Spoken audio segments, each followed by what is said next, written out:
සුදු කබර යනු ශරීරයේ මතු පිට පෙනෙන රෝගයක්.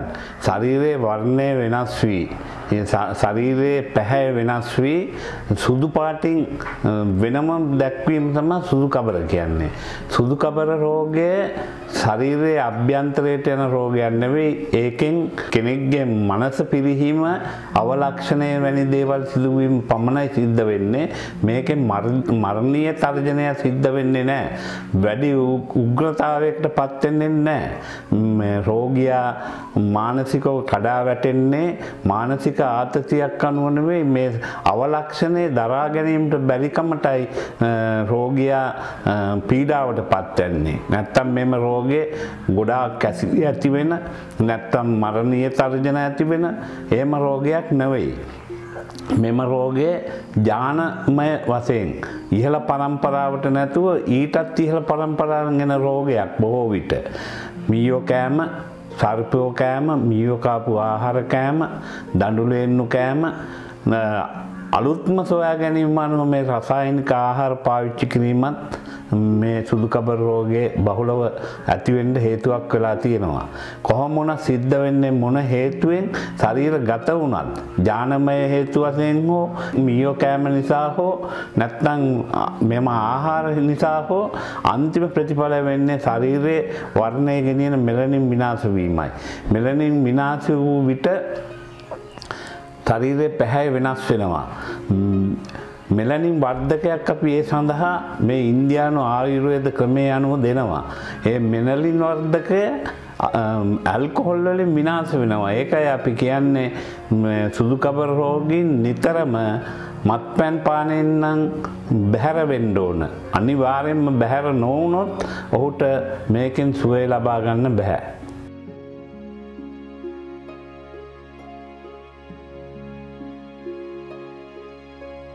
මෙම රෝගය ඥානමය හේතු වලින් තවත් කෙනෙකුට වැළඳෙන රෝගයක්, පරම්පරාගත රෝගයක්. නැත්තම් මේ ආහාර නිසා ඇති වෙන රෝගයක්. එසේ නැතුව ස්පර්ශයෙන් නම් කිසිම විට තවත් කෙනෙකුට බෝ වෙන රෝගයක් නෙවෙයි.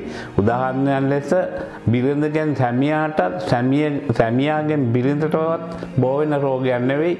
ඒත් මවගෙන් පුතාට යන ගතියක් තියෙන මේ රෝගේ.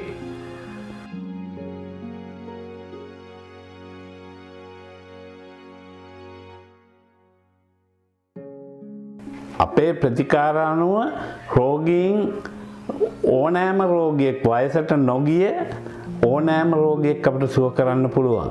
අත් වශයෙන්ම රෝගීන් 10 දෙනෙක් අපිට යොමු කළොත් යම් පුද්ගලෙක් 8 දෙනෙක්ම අපිට සුව කිරීමේ හැකියාව තියෙනවා.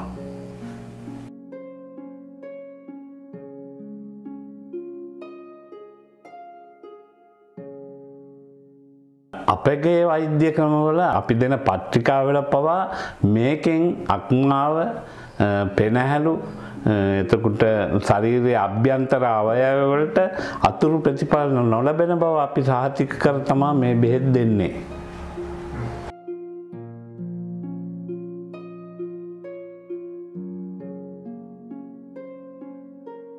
අපගේ මේ ප්‍රතිකාර වලින් සුව වූ අප්‍රමාණ රෝගීන් ඉන්නවා. මෙම රෝගය පටන් ගත්තේ මාසෙම බොහෝ රෝගීන්ට සුව වීම ආරම්භ වෙනවා. ඒ සුදු පැල්ලම් වටේ කළු වීගෙන යෑම, පැහැ අඩු වීම, සුදු පැල්ලම් මත කළු ලප වැටීම, එසේ වැටුණු ලප තවදුරටත් විශාල වෙමින් ශරීරයේ පැහැ ගැනීම ඒවා ඇත්ත වශයෙන්ම මාස කිහිපයක් තුළ සිදු වෙනවා. ඒත් ශරීරයේ පුරා මෙම රෝගයේ පැතුරුණු වයසක ගත වූ කෙනෙකුට නම් මේ රෝගය සුව කළ නොහැකි. එවැනි මේ රෝගියෙක් අපි ප්‍රතිකාර කිරීමට යොමු කරගන්නේත් නැත.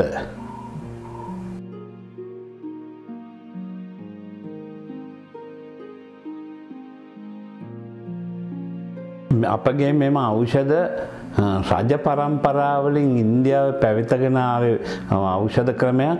මේවාට ඉතා සුළු වශයෙන් රත්තරන් භාවිතේ, ඒ වගේම රසදිය භාවිතේ අපි කරනවා. ඒවයි විස නැති කරලා ඉතා සුළු වශයෙන්, විශාල වශයෙන් නෙවෙයි. ඒවත් බොහෝ විට අපි මේ දුර්ලභ ඖෂධ අපගේ ප්‍රධාන ඖෂධත් විය හැකි මේ දුර්ලභ පාෂාණගත ඖෂධ.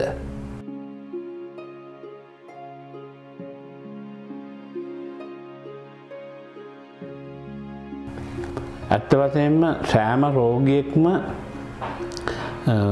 පරිස්සම් විය යුතු ආහාර පද්ධති තියෙනවා. උෂ්ණ ආහාර වලින් වැළකීම. උෂ්ණ ආහාර යනු තක්කාලි, දෙල්, අන්නාසි, අච්චාරු,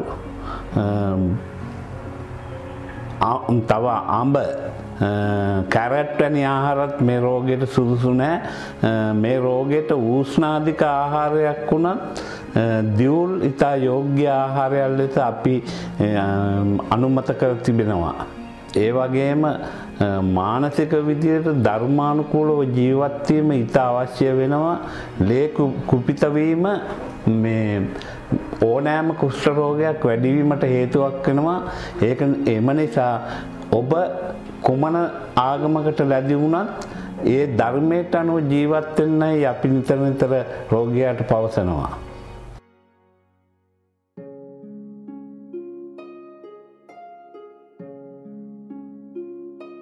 මෙම ඖෂධ රෝගීන්ට යෙදීමට මම අදහස් කළේ අපේ පියා සුදු කබර රෝගීන් දහස් කරන සුව කළ වෛද්‍යවරයෙක්. එම පියාගේ දරුවා වශයෙන් තමයි මේ රෝගයට ප්‍රතිකාර කිරීමට මම පෙළඹුණේ. මෙතරම් උත්තරීතර වූ ඖෂධ ක්‍රමයක් විනාශකයට යාම පිළිබඳව මම ඉතා කනගාටු වුණා. මෙම ඖෂධ කිසිම ස්ථානයකින් සොයාගත නොහැකි. එම නිසා මේ විනාශයට යන ඖෂධ මම දිගින් දිගටම නිෂ්පාදනය කරමින් ප්‍රතිකාර කිරීමට පෙළඹුණේ මෙම හේතුව නිසායි.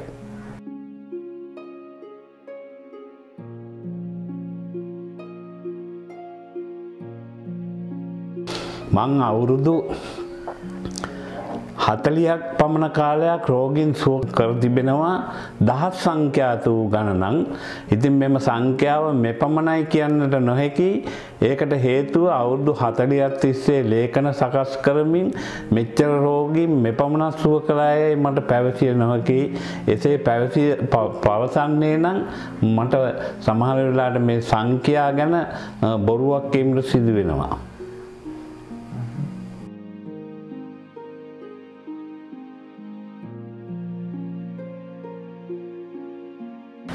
අවසාන වශයෙන් මෙම රෝගය පිළිබඳව සමාජය දැනුවත් කළ යුතුයි.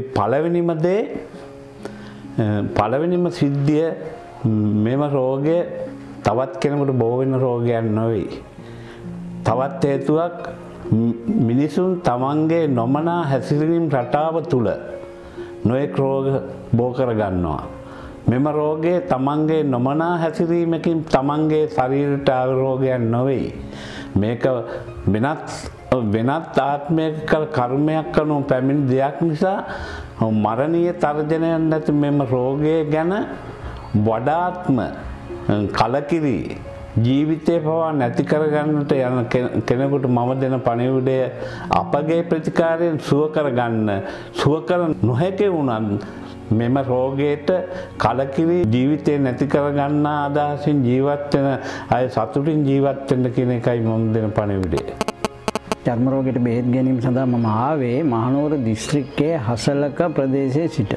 මට මේ රෝගය හැදිලා අවුරුදු 2කට ආසන්න කාලයක් වෙනවා. මම ලංකාවේ බටහිර සහ ආයුර්වේද බෙහෙත් ලංකාව පුරාම ඉන්න වෙද මහත්තුරුන්ගෙන් අරන් තියෙනවා. නමුත් මට නිස්සාවකට සුවයක් ලැබුණේ නැහැ. මම දිවයින පත්‍රයේ දැකලා තමයි මේ අපේ හපුගස්පිටියේ වෛද්‍යතුමා හමු වුණේ. ඒ වෛද්‍යතුමාගෙන් මම දැනට මාස 4ක විතර පමණ කාලයක් බෙහෙත් ගන්නවා. දැන් මට සුව වෙමින් පවතිනවා. මගේ මූණේ, තොල්වල, අත්වල තියුණා මේ රෝගේ පැතිරලා. දැන් සමහරට ඉස්මුදුනේත් තියුණා. ඒවත් දැන් මට සුව වෙලා තියෙන්නේ. තොලෙත් දැන් සුව වෙමින් යනවා. අත්වල සහ පාවලත් දැන් කළු ලප මතුවෙමින් පවතිනවා. මට තියෙන එකම ප්‍රශ්නේ මට සීනි දියවැඩියාව ලෙඩේ තියෙනවා. ඒක නිසා තමයි මේ වෛද්‍ය හොඳ වීම ප්‍රමාද වෙලා තියෙන්නේ. ඒක නිසා ඒකටත් ප්‍රතිකාර ගන්න ගමමින් තමයි මම මේක මේ වෙන්නේ නැත්නම් මට මේක මාසෙන් දෙකෙන් සුව කරනවා කියලා අපේ වෛද්‍යතුමා පවසලා තිනවා. මට තිබුණ ලෙඩේ පැතිරිලා තිබුණ එකෙන් 50% විතර ප්‍රමාණයක් දැන් සුවයෙන් පවතිනවා. ඇත්තටම මේ රෝගේ මානසික මේක කිසි කෙනෙකුට බෝ වෙන්නේ නැති ලෙඩක් වෛද්‍යවරු පවසලා තින්නේ. මමත් ඒක පිළිගන්නවා. ඒක මගේ පවුලේ ආරෙන් ආපු එක්කුත් නෙමෙයි. මට කොහොම මේක සෑදුනද කියලා කියන්න බෑ. මේ කොහොම වුණාද කියලා නෑ. අපි අපේ පවුලේවත් එහෙම කිසි කෙනෙකුට මේ ලෙඩේ පැතිරලා බෝ වෙලා නෑ.